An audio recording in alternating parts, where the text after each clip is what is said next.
You need to listen to your customers. It's almost become a cliche statement. Pay attention to their needs, ask for feedback, look for confirmation that what you're doing for them is actually providing value. Well, duh, right? If you're not doing that much, you're probably not running a very successful business in the first place. So how can you go a level deeper in gathering those customer insights and really mine for what lies beneath the surface? I'm talking about the things you couldn't have assumed matter to them, because those things could have only been born inside your customers' brains and come out of your customers' mouths. Well, today we'll be talking about how to uncover those things in a very intentional way. And we'll also talk about how doing so will impact your ability to better serve your customers while simultaneously arming you with intel that will influence both product R&D and marketing. Our guest today is an expert in this line of work, which he refers to as voice of customer, or VOC. Dave Loomis is president of Loomis Marketing, LLC. He's a consultant coach, writer, and speaker on the topics of innovation, branding, leadership, and personal growth. Dave is also an expert project manager, helping large B2B companies navigate digital transformation. After attending Northwestern University, Dave began his career at Leo Burnett Advertising. Following an MBA from Northwestern's Kellogg School of Management, he went on to roles in consulting, a multi-billion-dollar public holding company, innovation training, and public relations. Over the course of his career, Dave has had the opportunity to work with many of the world's best-known companies, especially manufacturers, including Dow, DuPont, GE, Goodyear, Hamilton Beach Brands, Heister Yale, IBM, ITW, Motorola, Oshkosh, Saint-Gobain, Steris, and Xerox. Quite the resume there. Dave works and lives in Chagrin Falls, Ohio. Dave, welcome to the show. Thank you. Happy to be here. Awesome. Well, Dave, I know you've got some exciting news that I'd love for you to share with our listeners right away. Is your book just hit print, I guess. I just went live and available to now purchase, which is a big milestone in your career, I would imagine. That is true.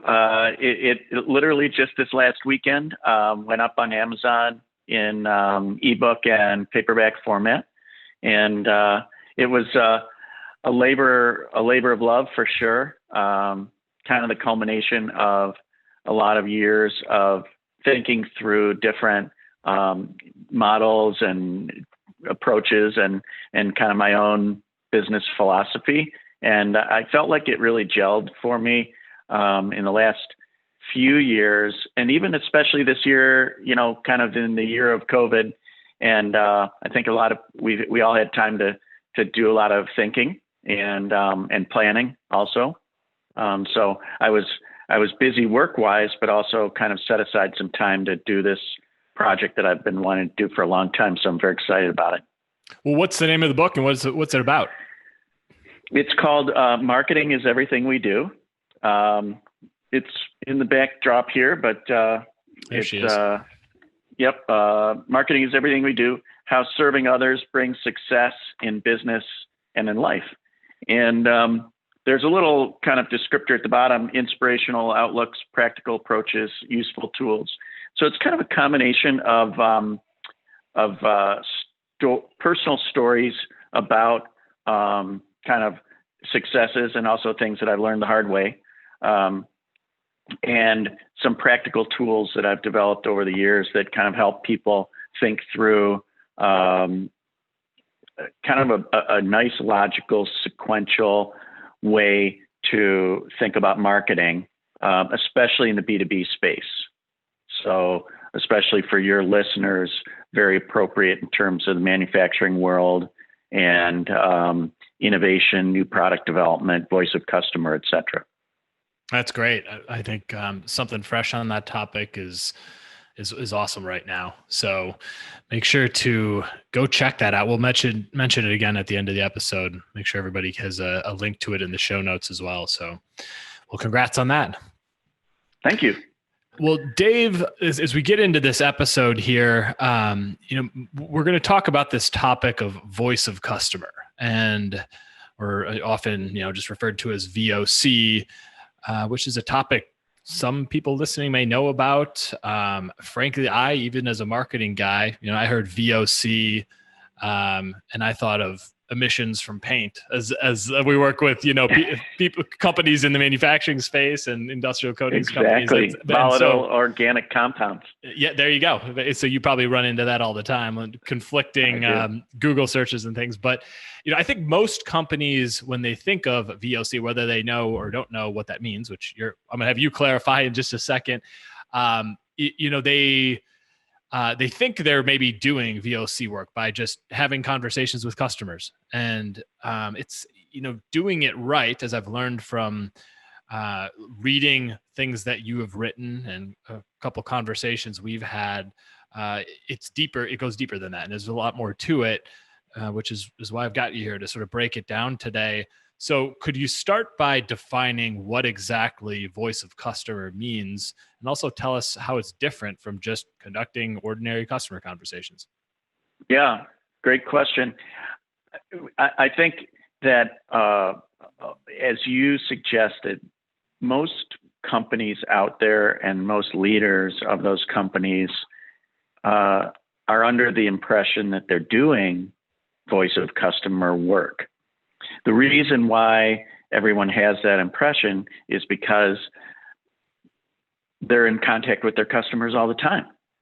They have salespeople out there on the streets. They have service forces that are, repairing things or making sure things work. Engineering's going out there, whatever it is, whoever it is. There's customer service people on the line now on Zoom constantly. So, and then many times, those people that are coming in contact with customers are bringing back information, and so there's this idea that we do surveys, we do Net Promoter Score, we do outreach. We're talking to people all the time. They're coming back with ideas from the customers, and that's great. We're doing VOC. So that's the reason why people think that it's being done. The reason why I don't think that it's being done very well or in very many places is because I think it needs to be a very specific process to be effective. And what I mean by that is that the meeting itself, a sort of traditional voice of customer meeting, I think can and should be very specific in its intent and orchestrated in a very specific way. And when it is, the kind of feedback that we get is extremely different than the kind of feedback we get just on an everyday basis from just sort of being aware and listening and bringing things back.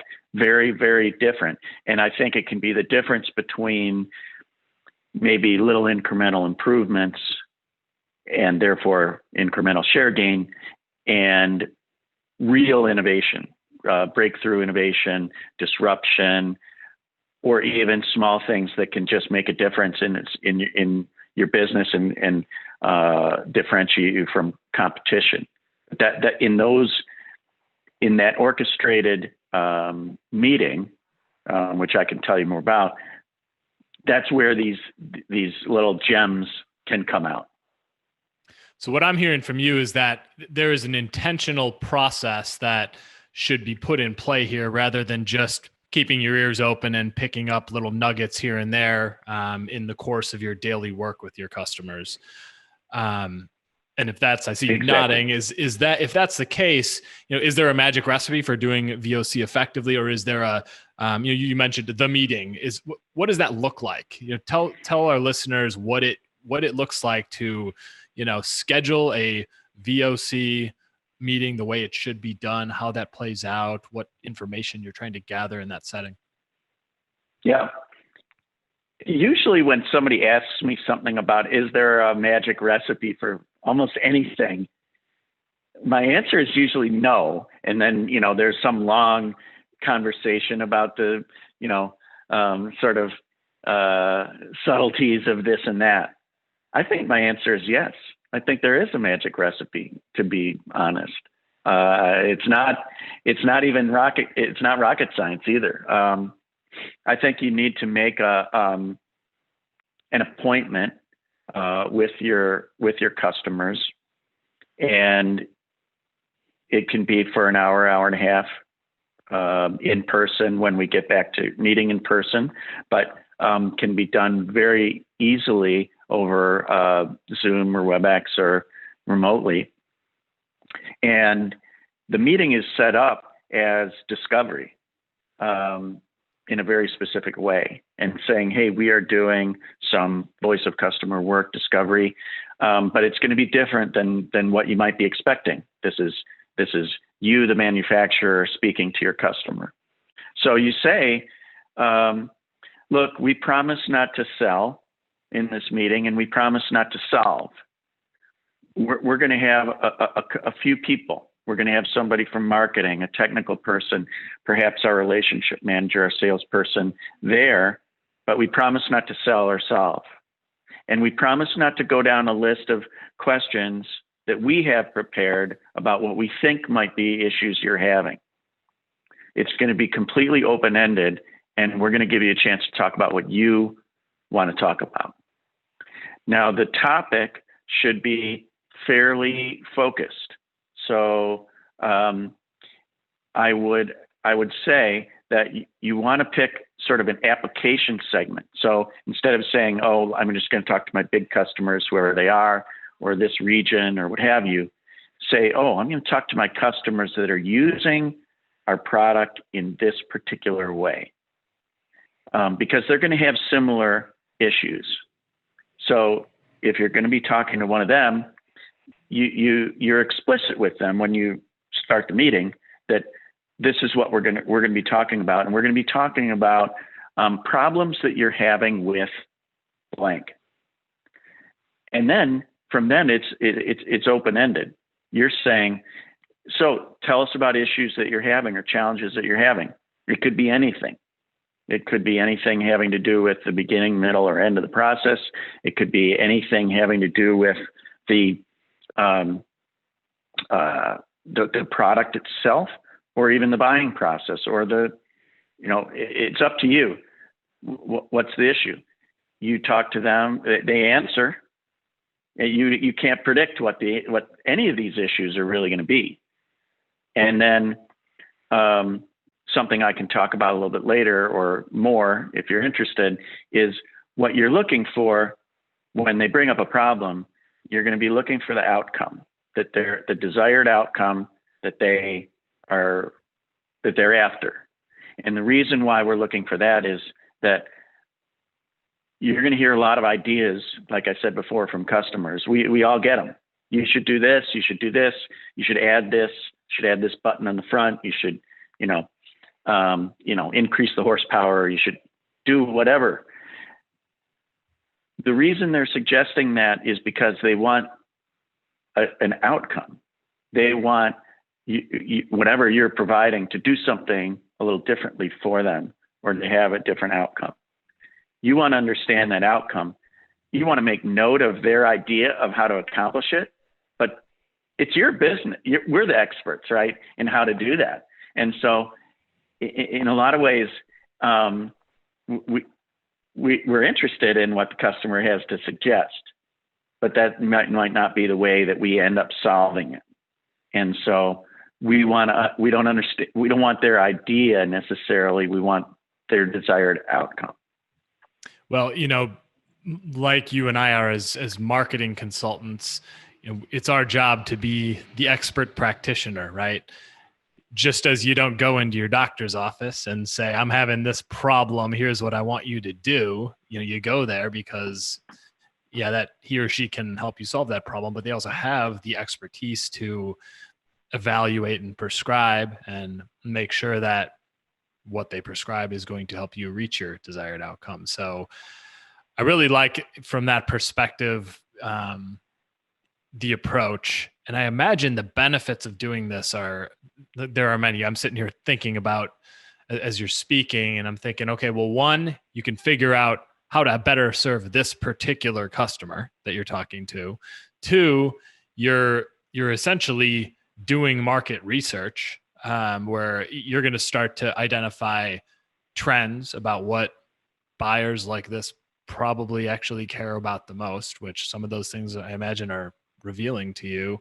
And then that in turn is going to impact R&D and product development, probably depending on what type of company you are. It's probably also going to affect your marketing, because if you understand the pains and desired outcomes of your customer, and you see trends across that, you know how to cater your messaging accordingly, right? Yeah, your last point is really interesting. You were absolutely dead on all the points you just made. The last one is interesting about the impact on marketing. And one of the elements that I suggest, part of that recipe for that VOC meeting, is to have somebody take notes, verbatim notes of what you're asking and what they're saying, and the probing and the conversation, and actually display them on the screen while you're taking the notes, or project them if you're in a conference room or what have you. There's some benefits to that. One is, if you've ever been in a meeting where you're collaborating around a document, doesn't it feel a little bit different? Like you're looking at it, you can look at it being typed up there and you say, no, not quite that. Put this here, or say, I didn't mean exactly that. But you're putting things in the way the customer says it. A lot of times, especially in industry, we have jargon. We have internal words for the things that we make and the way they work and what they solve. The customer may or may not use those terms. They use the terms that they use because it's a tool for them getting a job done. And if we can capture verbatim the pain that they feel and what they're, how they feel about it and what they're looking for, and then we can later mine that for marketing verbiage, then we're speaking to them in their language. We're not like peppering them with our jargon. When we go to sell whatever it is, we innovate and create. And so it really is a full circle process that we're starting here. Yeah, that's a really smart and powerful point there. And, I think of all the times when I've coached a new employee at our firm who's talking to a client, and they're using marketing acronyms and words that mean something inside our firm and we use every day, but customers doesn't talk that way. They don't even think of something that way. I mean, hence the topic, right? Voice of customer. We're trying to understand how they speak and how they talk about things.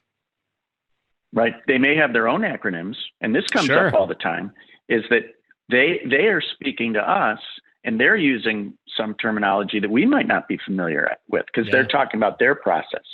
Now, instead of relationship managers that have known that customer for a long time, they're much less apt to say, "Oh, time out. What is CDL stand for again?"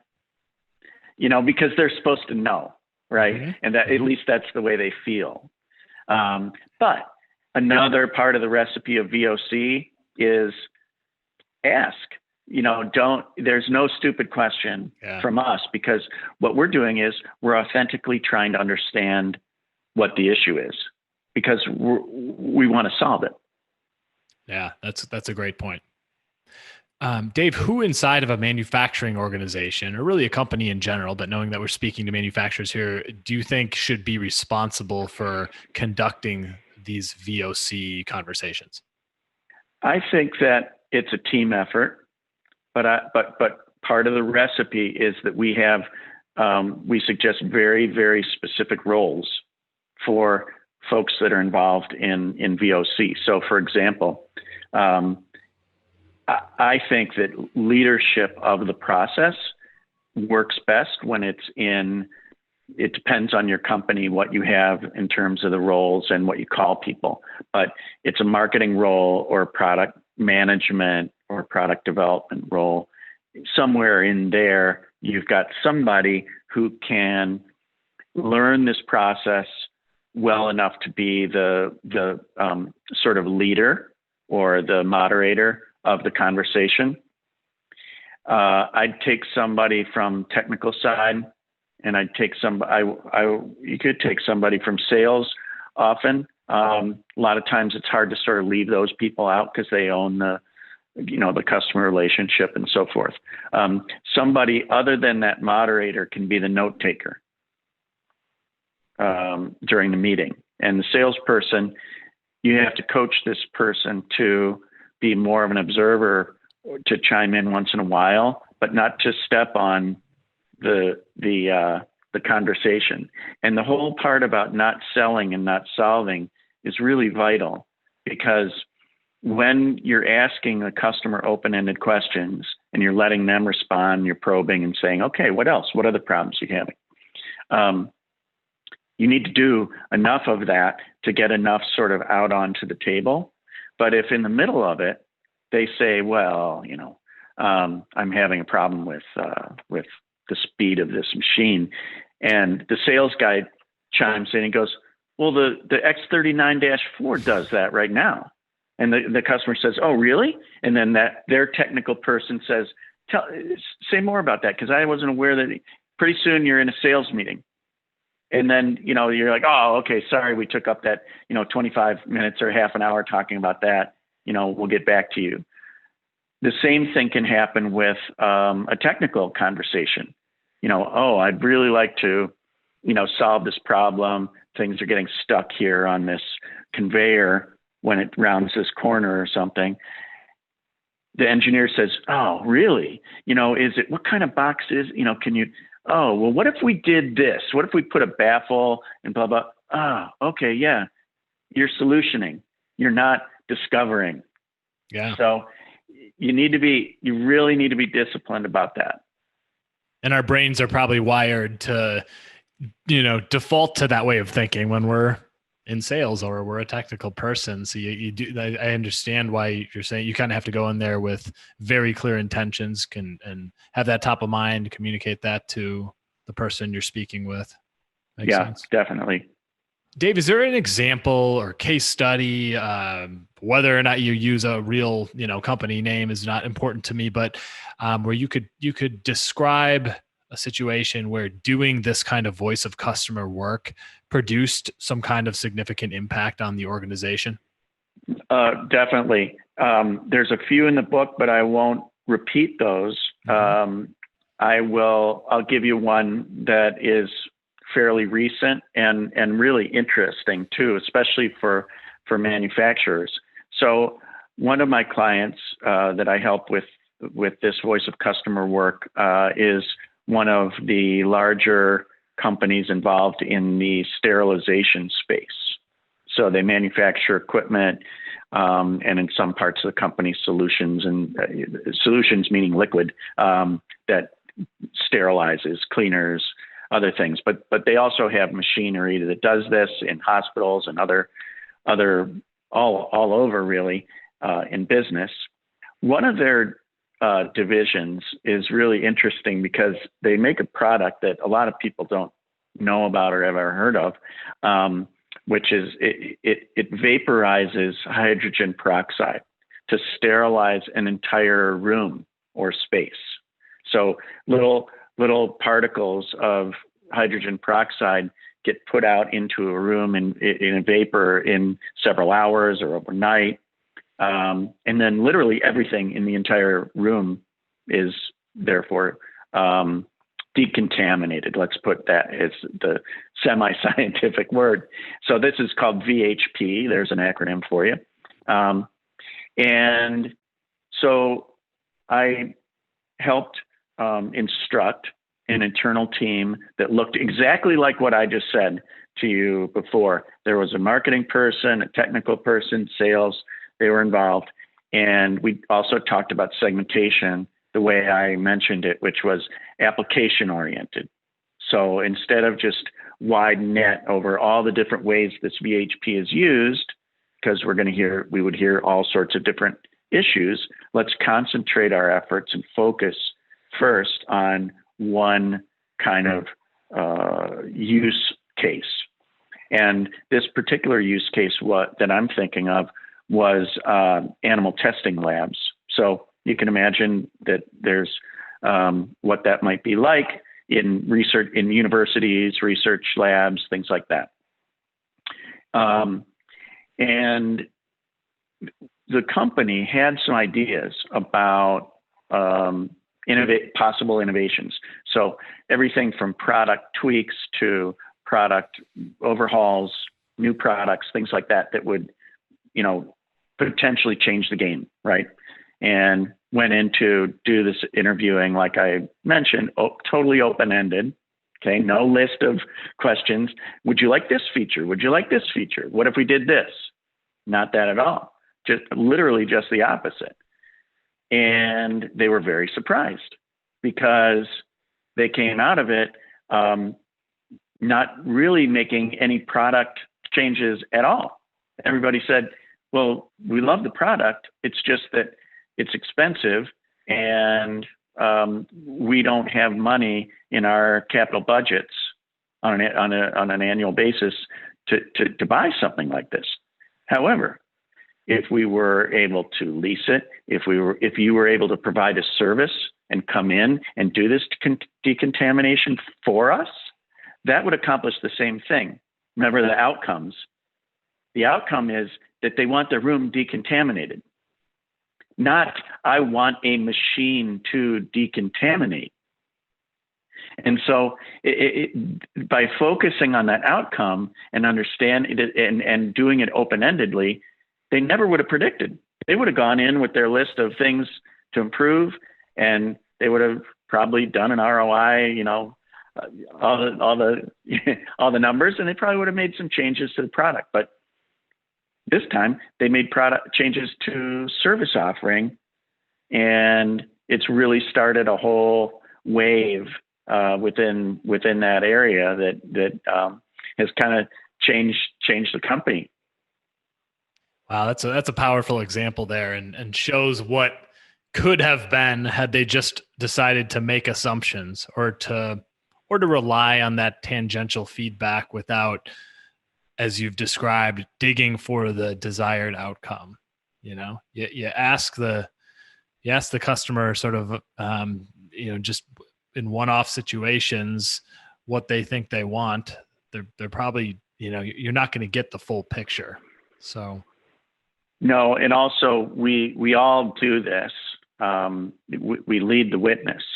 Yeah. We've all watched enough, court shows to know what that is. It's basically putting words in someone's mouth and, I'll bet you're having a problem with this. And it's interesting, as humans, we want to be, agreeable to others. So a lot of times we just agree. Well, yeah, sure. Of course, I guess I am having a problem with that. And then there's conversation about it. Mm-hmm. And especially if somebody in a company has kind of a pet project or idea, I guarantee if they went out to the field and asked questions, they could definitely come back and say, yep, I definitely verified this, validated it. Customers all said they'd love this, but you led the witness. Yeah. Well, leading the witness, I think, can have the effect of almost insecurity for you, as saying, I'm going to assume I've seen this before, so I'm just going to assume this is a problem, and I'll probably sound smart because I'll sound smarter because I'm recognizing something that they probably are experiencing, and then they're going to say, oh my gosh, yes. But in reality, like you said, people wind up being agreeable. Whereas if you go in and ask the open-ended question and say, like, what is the issue you're having? Well, now instead of demonstrating that you're a know-it-all, you're demonstrating that you're here to listen to them. So I think that has a really positive impact as well. Most definitely. I think we tend to think that we're perceived as smart by the things we say. But I think that even more powerful is the questions that we ask. And how well we listen. Yeah. And how well we listen. Yeah. Because it really comes across that we care, and that we're really there to solve the problem. I'll tell you the what you hear after these meetings, what customers say to you,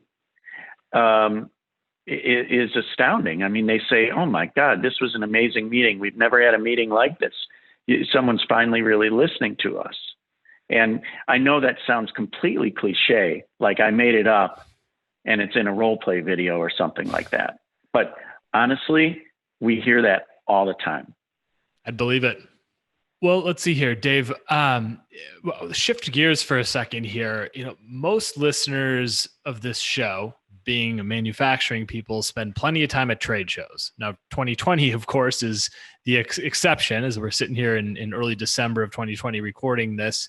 And the first half of next year, we can probably assume it's going to be largely the same. But trade shows will come back around, and they'll probably look different and everything. But they're I'm sure they're not gone forever. And I know you've mentioned that you're a fan of using trade shows to conduct VOC work. And I was curious if you could speak to that for a moment. Absolutely. I am a big fan of trade shows. I think there was probably a while where people thought, oh, these are kind of a dinosaur.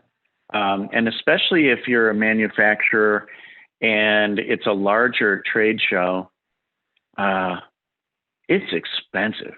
I mean, honestly, the price tag, and you know this too, I'm sure, for helping out some of your clients, it can be astronomical. And when others, especially say a CEO or board of directors or, private equity or anyone comes in and like puts a magnifying glass over the financials, they're going to see this line item and say, do we really need to do this? And, what can we do instead? Or we'll do it every other year, or we'll just scrap it and, put the money elsewhere. But I'm a big fan of trade shows because it brings people together that have a common industry, a need, application, et cetera. And it is this interesting combination of customers and vendors and suppliers. So there's a whole value chain usually that's represented either in the booths or in the aisles, or both. So for VOC at these, I think it can range, depending on what you want to do, from pretty formal to extremely informal. Pretty formal, since people are co-located, that may be people you want to talk to, you can get a suite at a hotel room or a conference room at that show and do a focus group, and conduct it in the same way that you do this open-ended work. Or you can just get a room and schedule customers to come in, one after the other, just set the times up to do these, more in-depth one-on-one or couple people VOC meetings. Or last February in Vegas at the World of Concrete show, which is a great one, I conducted VOC in my client's booth. So people came by, and either I had appointments or I got just people on the fly who would be willing to sit down for a few minutes and talk to us. Got some amazing insight from them.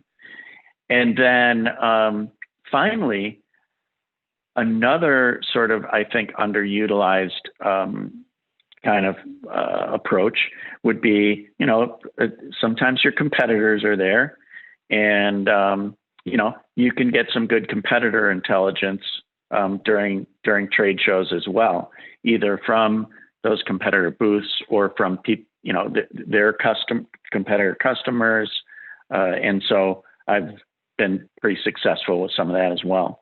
Yeah, I think it's a really great perspective on what to do with trade shows, because it seems to be a big debate. And I think especially right now, are they worth going to, and who knows what they're going to look like when they come back around. But, so many companies go there with the goal of scanning lots of badges and, trying to build a list of people who probably don't mostly want to hear from you on the sales front. I have a lot of clients who have had a lot of success in trade shows, especially with the ones who are in really niche trade shows. But what a great opportunity to do exactly what you're describing, to just talk to people. You're building relationships with people in a way that's very different than when you're trying to sell them something, because their guard is down, and if you make it clear that I am trying to gather research on the industry.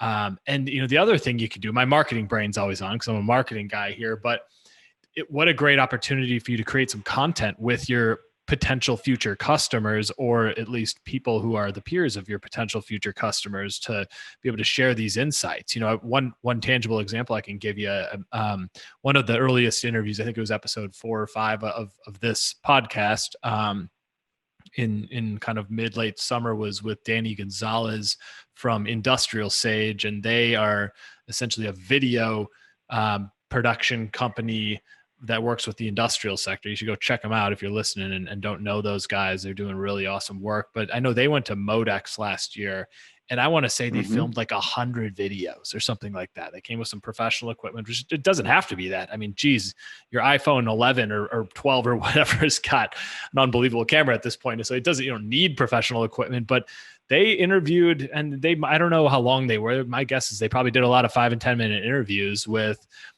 manufacturing people, and learned a ton, built relationships, created all kinds of great content from that.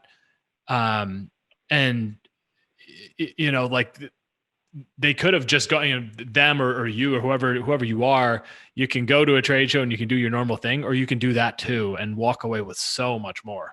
Makes sense? Definitely.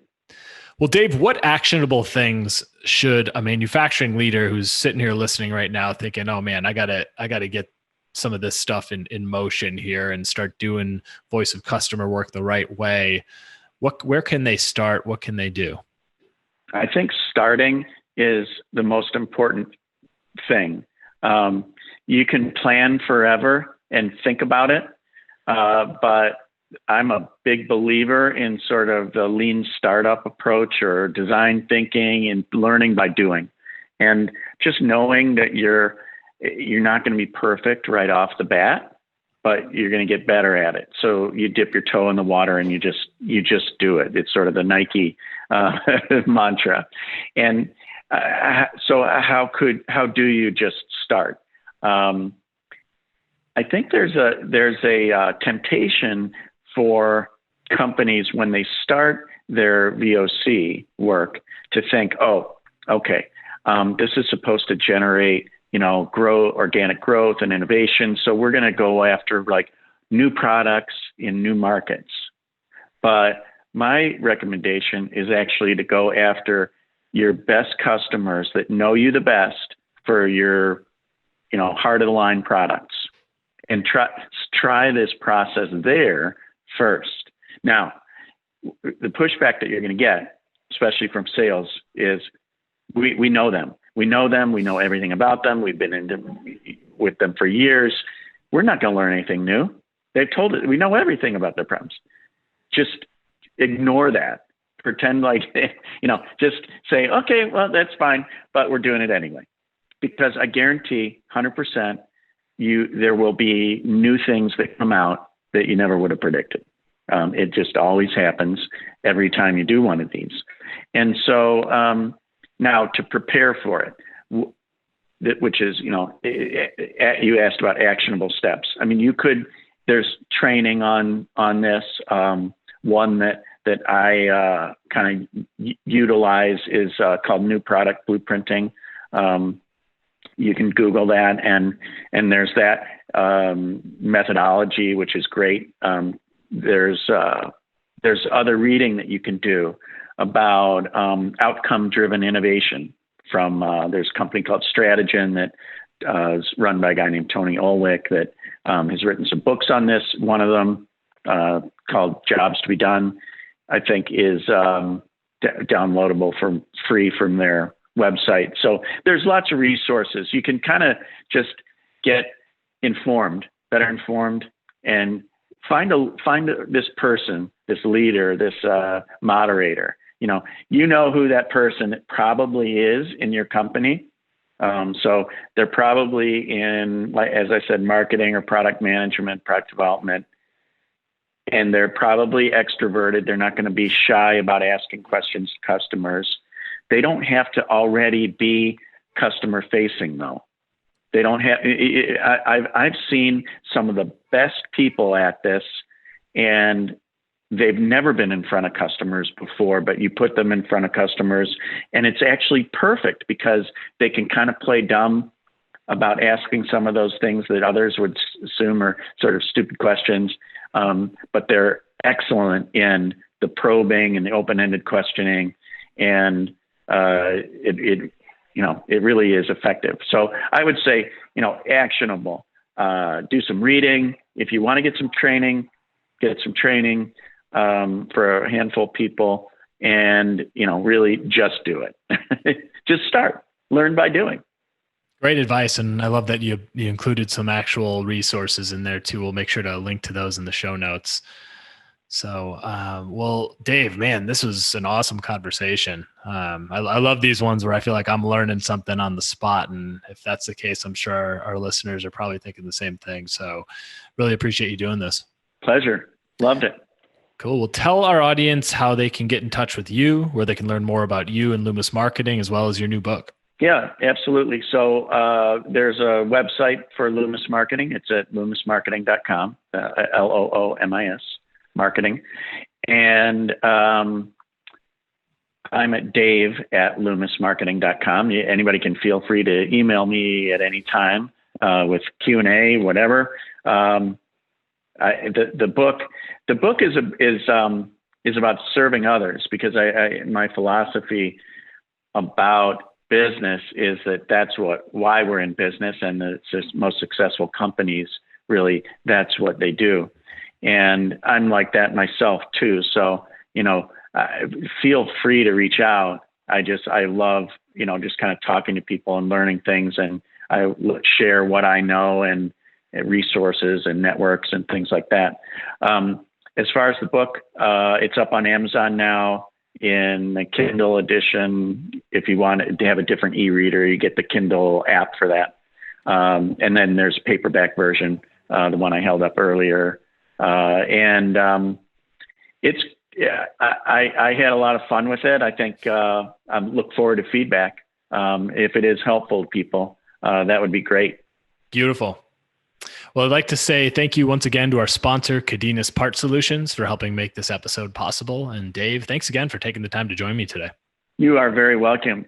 Thanks so much for having me. As for the rest of you, I hope to catch you on the next episode of The Manufacturing Executive.